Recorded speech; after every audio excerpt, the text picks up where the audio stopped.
unti-unting namumulat at talagang naipapakita talaga na ang mga akusasyon ay yun nga walang basihan at meron silang ebidensya na magpapatunay na ito ay maaaring gawa-gawa lamang o hindi talaga naaayon doon sa merito ng kung ano man yung ipinupukol na kaso sa ating ikalawang pangulo.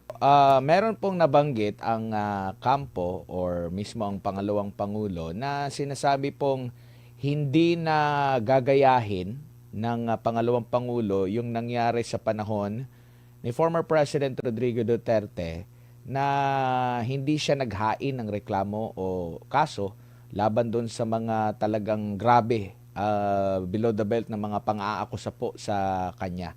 Ano sa tingin po ang advantage nito po sa pangalawang pangulo po, Prof, no, na naging offensive na rin, hindi lang depensa?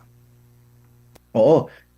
Syempre ngayon, iba na yung takbo ng sitwasyon dito, kasamang Edmar, sa kadahilan ng una sa lahat, sobra na yung pang-aatake at the same time, hindi na kasi siya usapin ng political at nagiging personal na yung pag-atake na kung saan naapektuhan yung buong kredibilidad at the same time yung pagkatao ng ating vice presidente. So, yung paggawa ng storya at saka yung pag-fabricate nitong mga naratibong ito, maganda na kung saan magharap-harap at ang magsingilan base doon sa facts ng case. Ika nga. So, mahalaga na masubaybayan natin ito sa pamamagitan ng factual lamang. Kaya kung mapapansin natin, 'di ba, yung mga inilalabas ng kampo ni BP Sara ay naka-address ng kung ano yung nababatay doon sa ebidensya. At klaro naman mula doon sa simula na may consistency na ang pagsagot nila o pagtugon nila sa mga akusasyon sa ating Vice Presidente ay nakatuon sa kung ano lamang yung totoo at base at nakabase ito sa mga ebidensyang ipinipresenta. Kanina, napakaganda nung ebidensyang nakalap ng Vice Presidente at yung pinapalabas kanina bago magsimula itong interview na kung saan napakaganda nung nakalap na ebidensya ni na Attorney Paulo Panelo pagdating doon sa statement at saka doon sa mga akusasyon doon sa anggulong Madriaga na akusasyon. So, ito unti-unting namumulat at saka talagang naipapakita talaga na ang mga akusasyon ay yun nga walang basihan at meron silang ebidensya na magpapatunay na ito ay maaaring gawa-gawa lamang o hindi talaga naaayon doon sa merito ng kung ano man yung ipinupukol na kaso sa ating ikalawang pangulo. Opo, ano naman po ang maaring epekto nito sa imahe sa gobyerno sa kabuuan, no? Lalo na sa sangay po ng ating lehislatura na may kapangyarihan din na mag-imbestiga doon sa treatment sa aligasyon ni Ramil Madriaga versus doon sa treatment naman sa mga ipinahayag o mga alegasyon din nung tinaguri ang Brave 18. Magkaiba po ang treatment ng dalawang panig po na ito, Prof.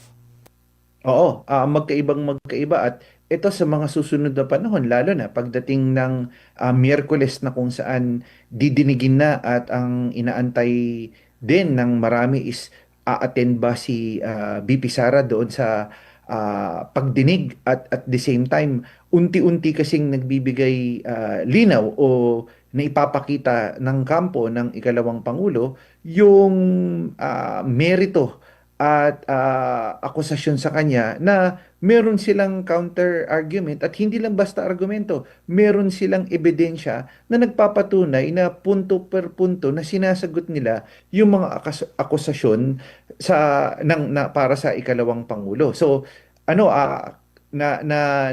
nagsisimula ng magbigay linaw at masagot ng ating ikalawang pangulo ito. And of course, syempre nakadepende din ito sa magiging takbo o daloy ng sitwasyon kung saan meron bang consolidated o solid pa rin din ba?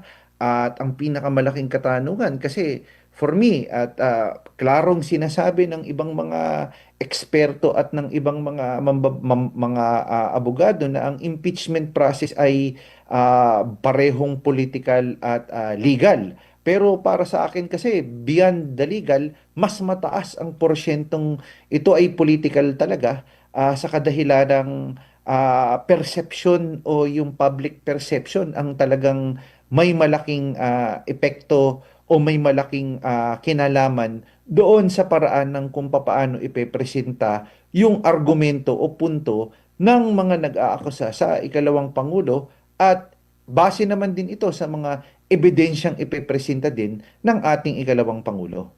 Opo, napag-uusapan natin yung pagpipresenta ng ebidensya. Meron pong nabanggit itong si House Justice Committee Chair Jervy Luistro na dapat daw ang respondent ang maglabas po ng ebidensya, mag-present ng ebidensya, hindi po yung nag-aakusa. Ito po ay batay daw sa House ano nila, parang Rules. rules, House rules no sa impeachment. Ito na ba ang panibagong ano ngayon? Litis, Mm-mm. prof na aakusan ka, ikaw ay nagnakaw. Maglabas kang ebidensya na hindi ikaw ang nagnakaw. Pwede bang ganun na? Mm. Actually, alam niyo po, kung meron man na nakasaad yan sa kanilang rules, maganda po na ipakita, ilabas po ng ating pong mga mambabatas na ito po yung unang nakasaad sa kanilang rules dyan sa House. Ikalawa pa po, yun nga yung sinasabi natin beyond the legal, kasi at the end of the day, sa akin pong pagtingin, kahit anong ilabas mong ebidensya at anong argumentong pasok in accordance with the law, in accordance to whatever that is legal and ethical. At the end of the day, political yung exercise ng impeachment po. So, yun ho yung klarong-klaro dito. At ang nakakalungkot na pare-parehong obserbasyon po ng taong bayan, sa dami ho, lalo na sa krisis, ano pala, hindi pa daw pala tayo nasa krisis, so hindi ko alam kung anong tawag dito sa ating kinaharap ngayon. Itong impeachment, at hindi ko sinasabi na, hindi ko bilang nagpapahayag po, hindi ko po sinasabi na hindi mahalaga o hindi importante ito. Actually, ito yung magandang pagkakataon at walang ibang pagkakataon na para madepensahan ng ating ikalawang pangulo base sa merito at ebidensya niyang ipepresenta yung mga akusasyon sa kanya. Pero sa aking pagtingin, nahahati ang oras ng Kongreso o ng mababang kapulungan at eventually, pag umakyat yan sa mataas na kapulungan, kumakain ng oras nila imbes na pagtuunan ng pansin ano yung mga mahahalagang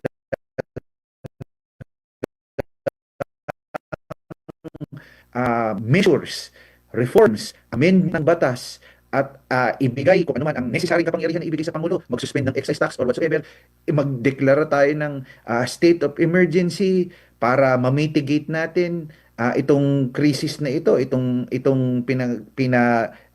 kinaharap natin, kumakain pa ng oras itong proceeding sa impeachment. At habang tumatagal ito, ang naaantala yung serbisyo sa taong bayan. Yun yung nakakalungkot dito sa ganitong klaseng pagtingin, kasamang Edmar.